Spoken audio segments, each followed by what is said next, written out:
Well, hello everybody out there in the void, or hello void, rather. It's going to be a quick little live stream. Let's turn myself down so I don't hear myself twice. Um, so tonight, Werewolf by Night will be premiering on Disney Plus. It's a 50-minute special, from what I've been led to believe, and it's going to be in glorious, beautiful black and white, like some of the films from the 40s and from the 30s and 40s and 50s that inspired it. In addition to, of course, the comics that inspired it, one hopes. I get the impression that it will be the Jack Russell character in the film, not the more recent Werewolf by Night that was created by Taboo and from Black Eyed Peas and some writer whose name I forget because I didn't recognize the name. The summary of the plot sounds actually like it is very much in keeping with some of the storylines from the original comic, in the sense that there is a secret society of hunters that are going to be, I think, looking to become the new leader of their secret society. And sounds like they're going to be hunting dangerous supernatural creatures to see who that person is. And it sounds like the werewolf will be one of the creatures that they're going to be hunting. So there was at least one story where there was a hunter that was along those lines. I don't know. I can't remember if he was part of society or not, but I think he was actually. And there was, I think, the corporation that was targeting Russell. Yeah, the werewolf's name is Jack Russell. As a kid, I did not get the joke. It didn't dawn on me that, because I didn't know there were such things as Jack Russell Terriers. And later on, I went, okay, that's both funny and incredibly lame. But I loved the Werewolf by Night series so much as a kid that, I can go with that name, especially since apparently his real name was Jacob.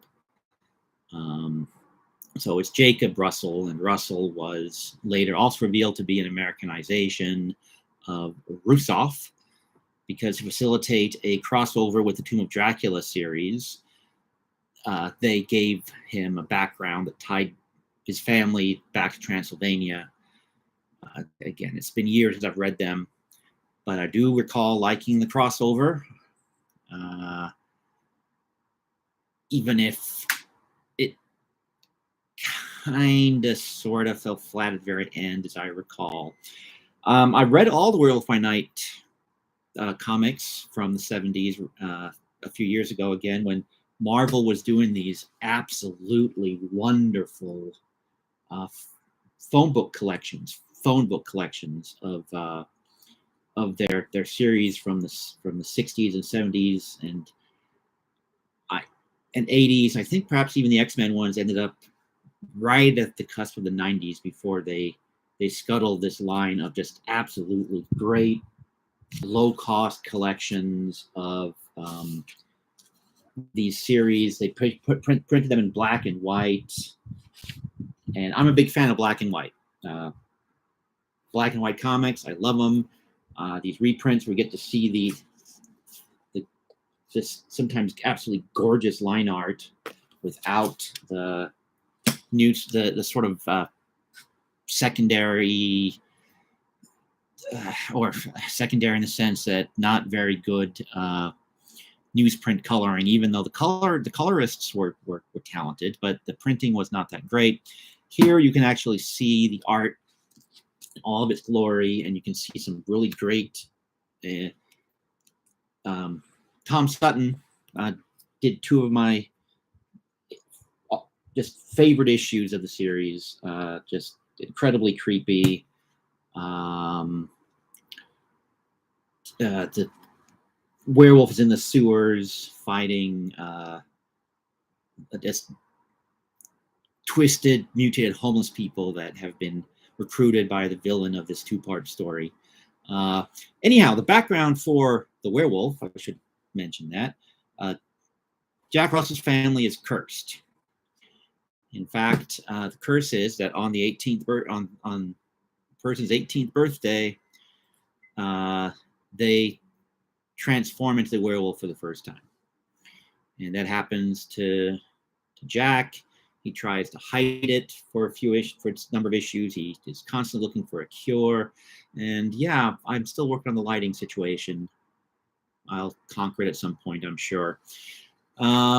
Until then, you'll just see it flashing on and off, and probably my setup last night was better than what I have tonight. But every night will be a little different as I continue to get better at YouTubing.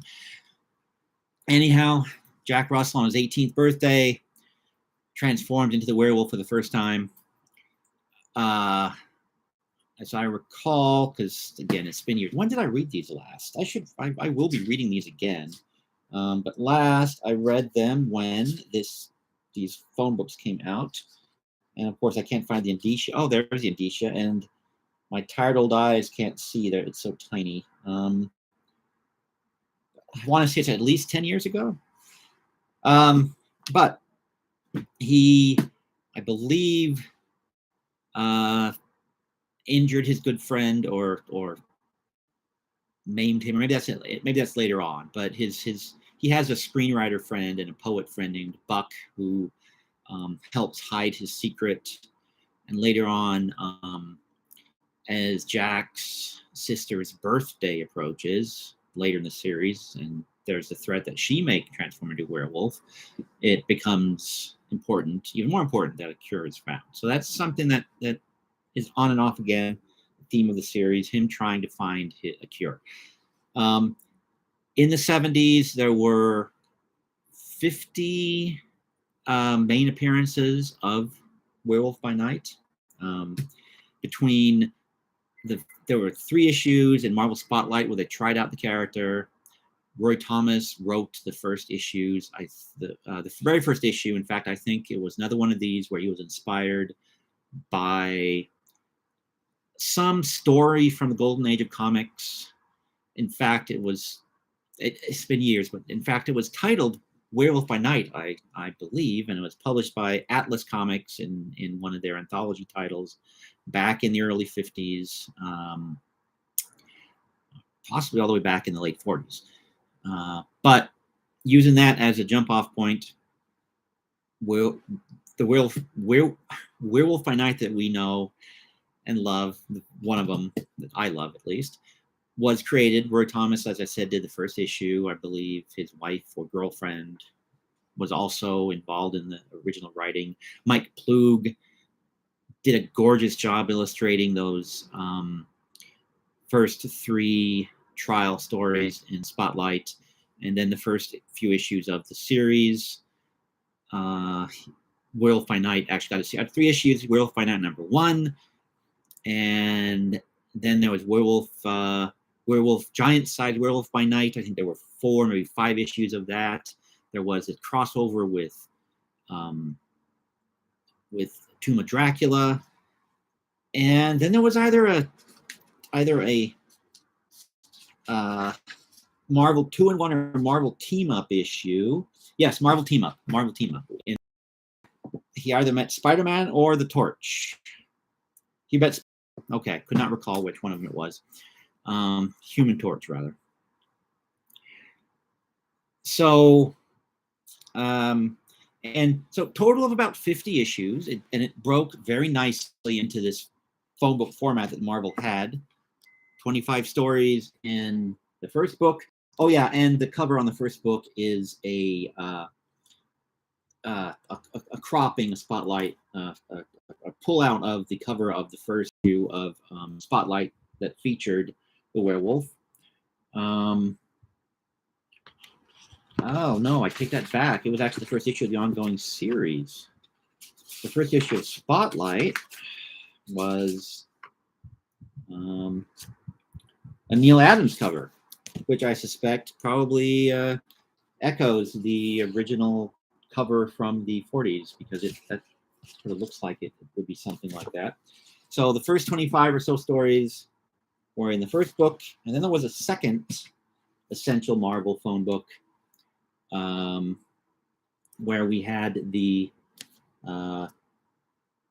next batch of roughly 25 stories. So it broke nicely into 2 volumes, all of the stories from the 70s, easily collected. Oh yes, he also met Frankensteins Monster, which was also an excellent horror series from the from Marvel during the 70s. Marvel did a lot of really fun horror stuff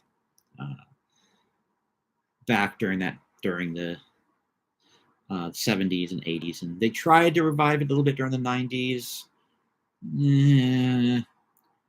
It wasn't quite as good in my opinion. I will admit I was a bit spotty when I read the Midnight Sun issues, but I'm getting off topic because, well, that's what I always do when I'm doing these things.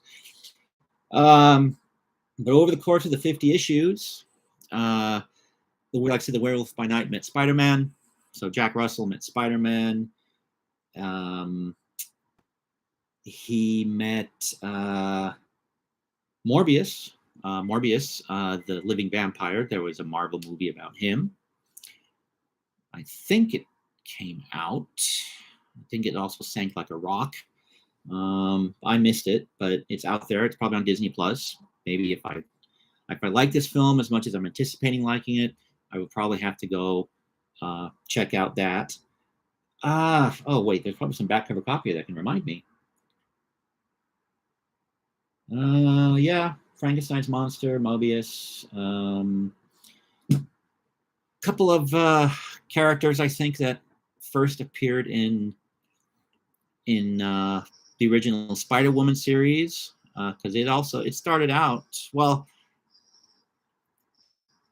a few issues into its run, it's sort of swung in a horror direction.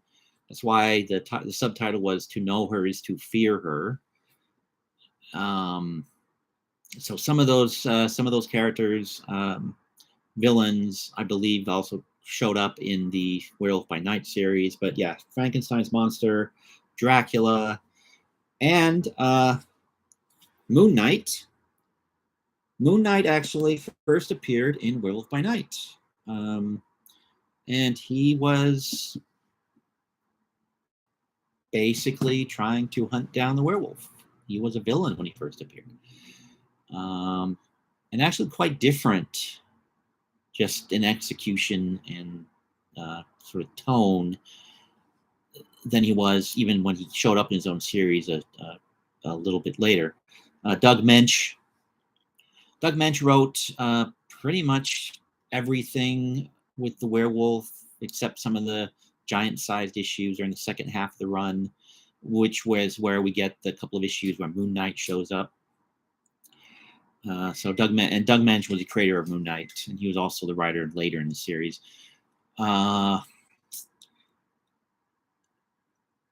But yeah, wow, darkness is falling upon us apparently, and yeah. So the back to the series. So he met all kinds of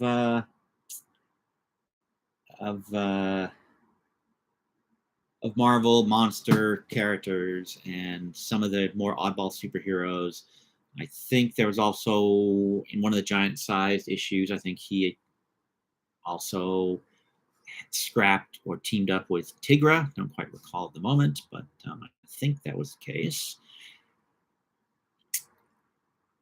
And Jack later got sort of a girlfriend. Well, it was a girlfriend named Topaz, who was a sorceress.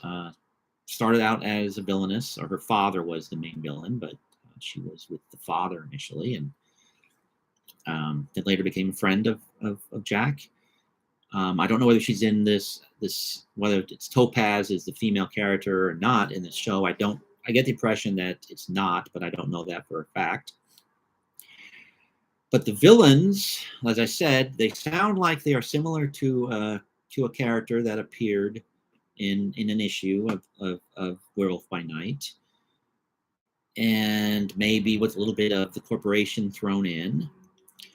but they are definitely related to one of those other Marvel 70s creations. I was going to look this up, but Thursdays and Fridays are always crazy days for me, so I don't get a whole lot of time.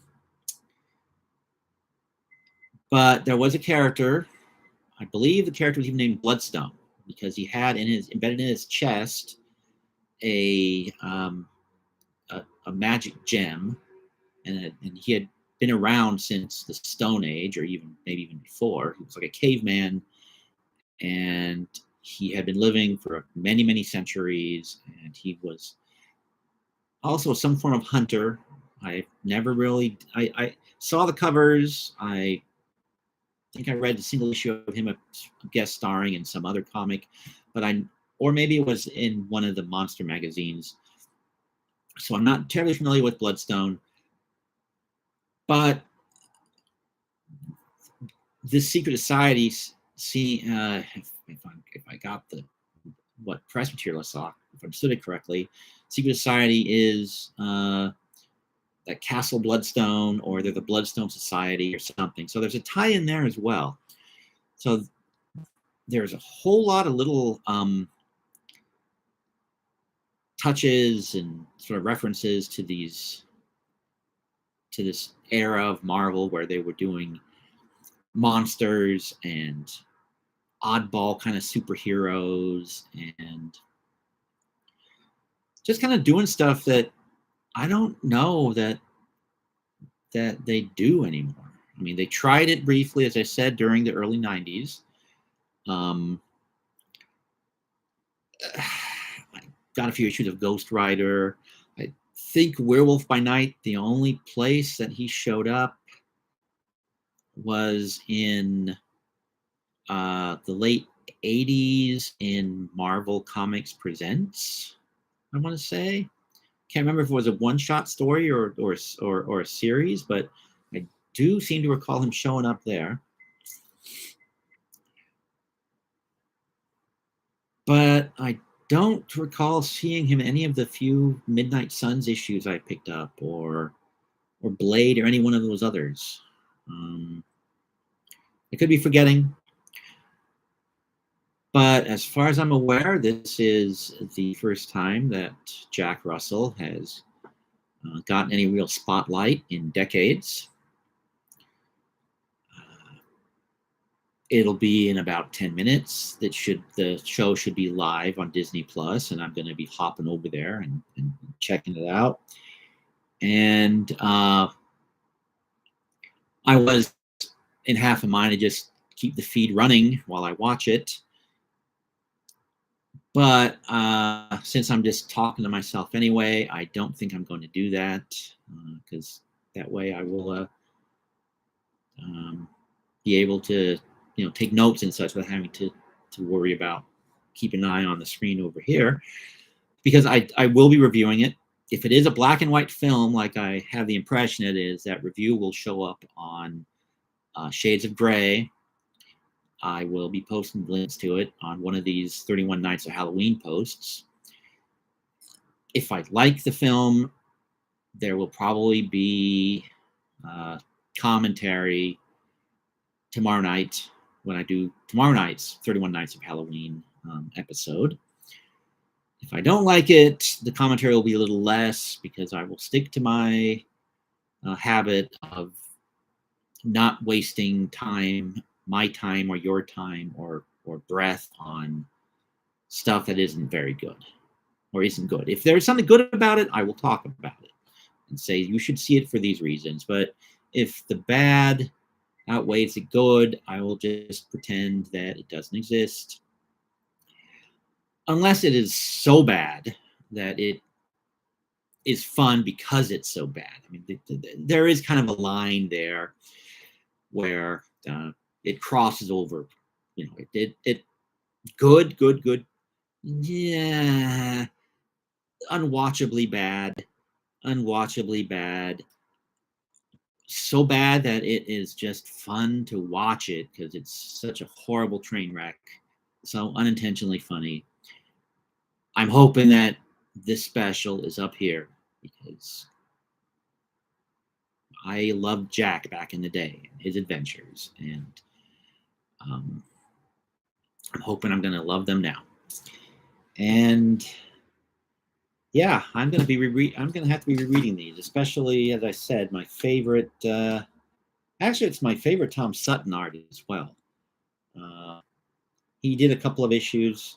Oh yeah, and Hangman I think first appeared in Werewolf by Night. Now that I'm looking at it, or it was in either Spider-Woman or Werewolf by Night. But I think it was Werewolf by Night because I think he was a vigilante, just a lunatic vigilante that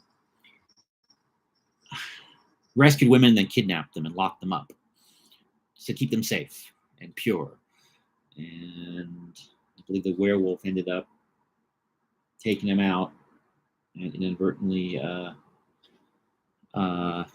inadvertently, because the werewolf was a hero despite himself, because he really was just until Taboo and Topaz came along, he was just a mindless savage beast. Topaz was able to use magic to control the werewolf a bit.